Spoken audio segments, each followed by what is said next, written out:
In December 1900, 3 lighthouse keepers disappeared from their post and their bodies were never found.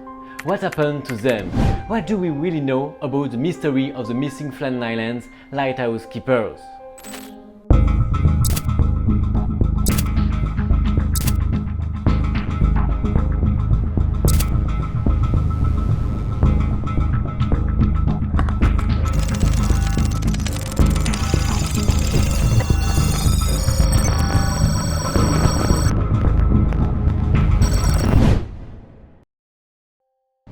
A group of 7 uninhabited islands off the west coast of Scotland, the surrounding sea is so dangerous that many boats run aground on the islands.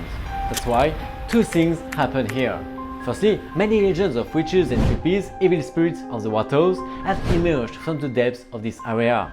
Secondly, the most pragmatic thing they decided to do at the time was to build a lighthouse.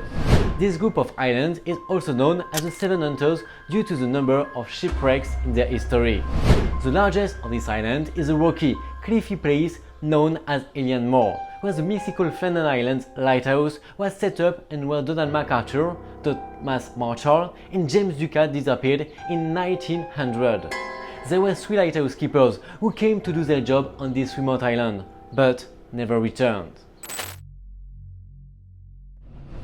The lighthouse was built in 1899, and a year later, the 3 men disappeared without a clue to their fate. All kinds of theories have been put forward, but none has ever been confirmed. It all began on December 7, 1899, when Donald MacArthur, Thomas Marshall and James Ducat arrived at the Flannan Islands lighthouse to begin their work. They were accompanied by the lighthouse director at the time, Robert Muirhead, who made sure everything was in a good order. He would also have discussed with James Ducat some of the recurring weather difficulties on the island, particularly the fog. The lighthouse was regularly monitored from the mainland through a telescope. This meant that in an emergency, the men could call for help, but the system was not optimal at the time due to the thick fog that prevailed in the area. The telescope's last visualizations took place between December 7 and 12, and on December 15th, the site was spotted by a passing ship. However, the ship's crew noticed that the light was not shining as it should. It gave the first alert to the authorities. Despite this anomaly, the ship SS Hesperus, which was to release the 3 lighthouse keepers, had to delay its voyage until December 21st due to bad weather.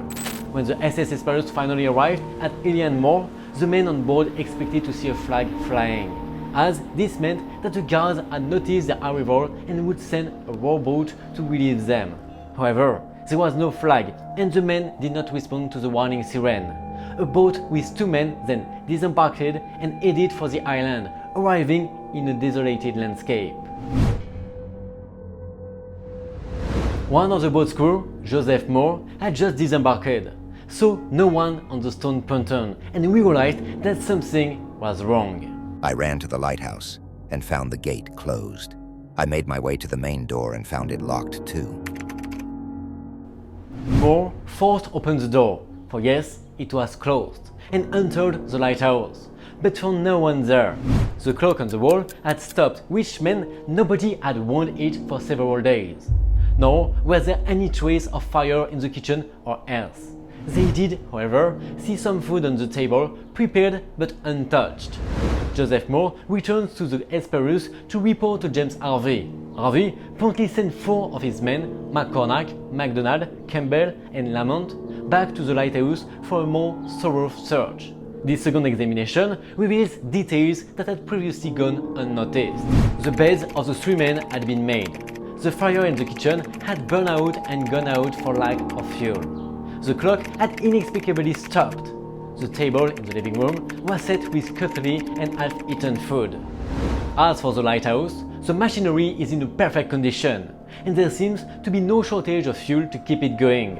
On closer inspection, they found that one of the 3 raincoats, MacArthur's, was in the small foyer along with his rubber boots, but that those of his 2 companions, Ducat and Marshall, were missing. The only sign of disorder they could find was a chair that had fallen into the kitchen, although attracting the attention of the 5 men. Moore checks the last entry in the lighthouse diary, where the keepers record everything that has happened. The last entry dates from the morning of the 15th, the same day the SS Anchor passed off the island and noticed the absence of light. After that, the crew of the Hesperus dutifully combed the island, but despite all their effort, there was no sign of them. Harvey soon returned to the port of Brixclet on the Isle of Lewis to report on what had happened. Meanwhile, Moore and the 4 men appointed by Harvey volunteered to help him and remain on the island to operate the lighthouse. Captain Harvey sent a telegram to William Murdoch, secretary of the Northern Lighthouse Board, stating the following. A terrible accident has occurred at the Flannans. The 3 guards, Ducat, Marshall, and MacArthur, have disappeared from the island. When we arrived this afternoon, we saw no sign of life.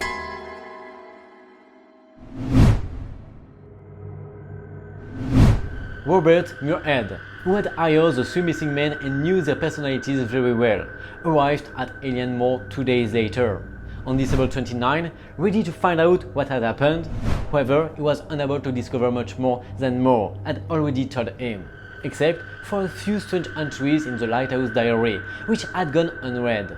On December 12, Thomas Marshall noted with a trembling hand, "We are facing a storm, the lads, which we haven't seen for at least 20 years. Ducat is very calm. For his part, MacArthur is terrified, and we can hear him crying." It's strange that a veteran like him, with years of experience behind him, should come to tears over a simple storm, no matter how strong. December 13, Marshall remarked, "The storm is still raging, and we are beginning to lose hope. We are all praying that it will finally stop." Curious, how did 3 experienced lighthouse keepers get so scared that they started praying? When the police began the investigation, they first looked for traces of the activity of the 3 missing lighthouse keepers. It turned out that the island had been hit by a violent storm on December 14th. The last newspaper entry, made on the afternoon of December 15th, read, The storm has passed. The sea is calm. God is above all. Investigators hypothesized that the accident was weather-related. They concluded that the men had been swept away by high winds as they left the lighthouse to repair storm damage to the structure. But in the last newspaper entry, hadn't they indicated that all was calm again? In his report to the Edinburgh Court of Inquiry in July 1901, Muirhead concluded that the 3 men had probably left the lighthouse to retrieve the missing wooden crate containing the winch, which was threatened by the storm. In doing so, a wave swept them out to the sea. Not everyone was convinced by this hypothesis. Too many details, too many events with no apparent logical explanation.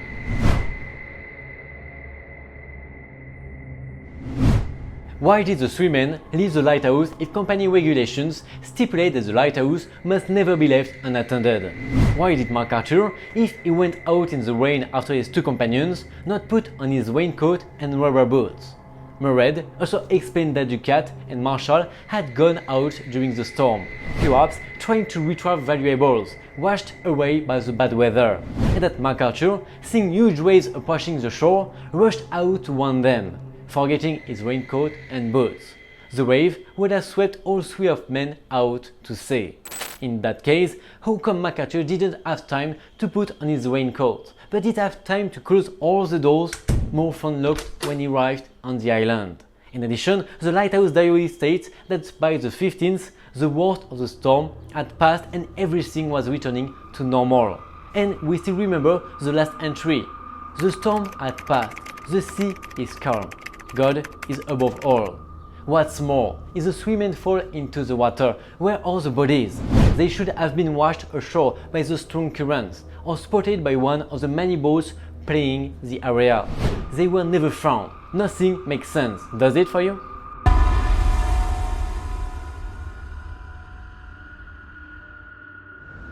Another hypothesis is that one of the men killed the other 2 and threw the bodies into the sea. It's possible that sometimes lengthy isolation of the 3 lighthouse keepers created tensions between them that could have led to a fight, but it was well known to the families and to Muirhead that none of them was violent or held a grudge against the others. Moreover, no trace of a fight was found in the lighthouse or on the island, with the exception of the overturned chair in the kitchen, which appears to have been knocked over when getting up in a hurry, rather than having been the result of a fight.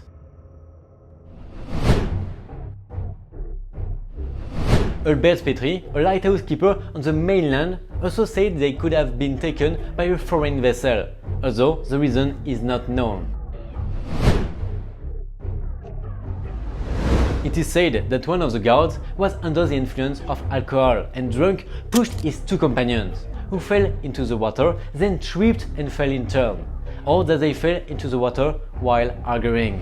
But where would be the empty liquor bottles be? How could two non-alcoholic people not handle one person who is? And why is the lighthouse clean? A drunk wouldn't leave everything in order, would he?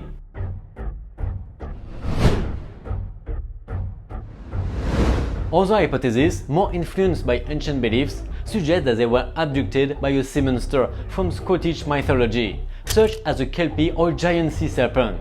But this is a rather far-fetched legend, and there is no trace of this animal. The only certainty is that the bodies of MacArthur, Marshall and Ducat were never found.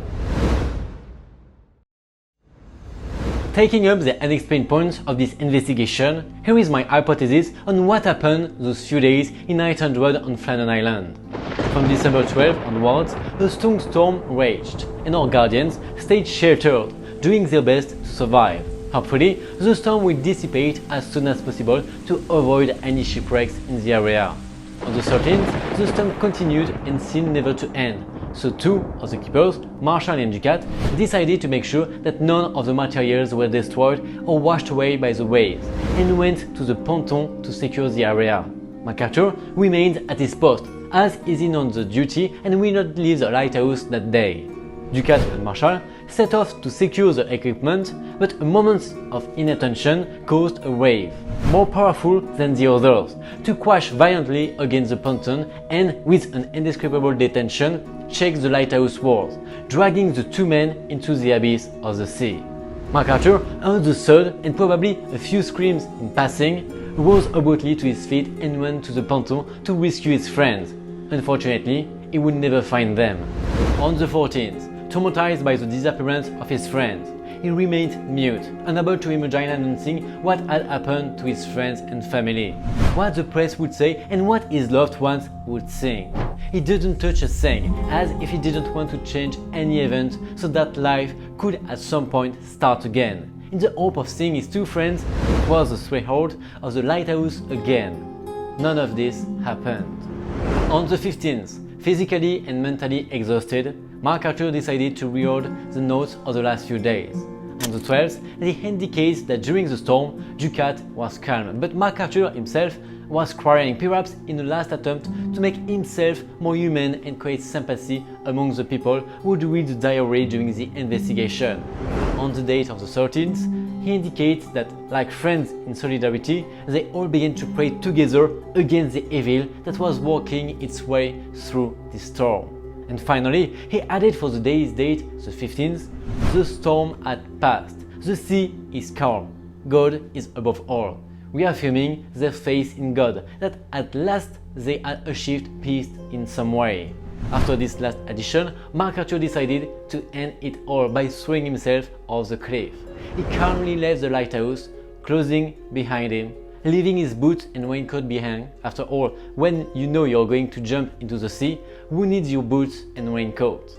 He made his way to the side of the highest cliff and decided to put an end to his burden and guilt. What about you? Tell me your hypothesis in the comments or what you think of this one.